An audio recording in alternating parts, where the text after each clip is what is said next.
শ্ৰী শ্ৰী শিৱ মহাপুৰাণ জ্ঞান যজ্ঞৰ আজি আমাৰ প্ৰথম দিন আমাৰ কলহ যাত্ৰা।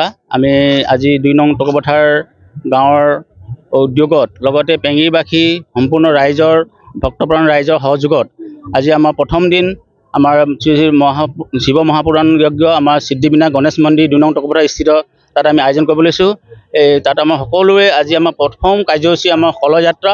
কলহযাত্ৰাত আমাৰ অংশীদাৰ হ'বলৈ আমি সুদূৰ আমাৰ বৃন্দাবনৰ পৰা আমাৰ মুখ্য প্ৰবচকক আমি আমন্ত্ৰণ জনাইছোঁ। তেখেত শিৱপ্ৰসাদ উপাধ্যায়, লগতে আমাৰ স্থানীয় গুৰু আছে আমাৰ শাস্ত্ৰী বিশ্বশান্তি গোৰাগাঁইদেৱ, তেখেতৰ মুখৰ বিন্দৰ পৰা আমি শুনিবলৈ পাম যে 13 দিনীয়া ভগৱত পুৰাণ আমাৰ সকলো ৰাইজে শান্তি কামনাৰ্থে আমি আজি গোটেই অঞ্চলটোৰ লগতে গোটেই অসম ভাৰতৰ বিশ্ব কল্যাণকামী আমি সকলোকে শান্তি কামনা কৰি আমি এখন ধুনীয়া এটা ভাগৱত শিৱ মহাপুৰাণ আমি আয়োজন কৰিছোঁ।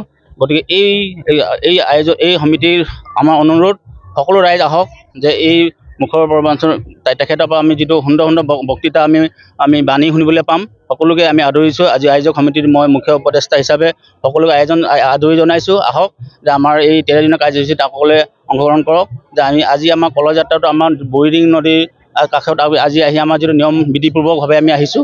গতিকে আমি আদৰি ইয়াৰ পৰা জল পানী গ্ৰহণ উঠাই লৈ তেওঁ তাত ভাগৱতত আমি কৰিম।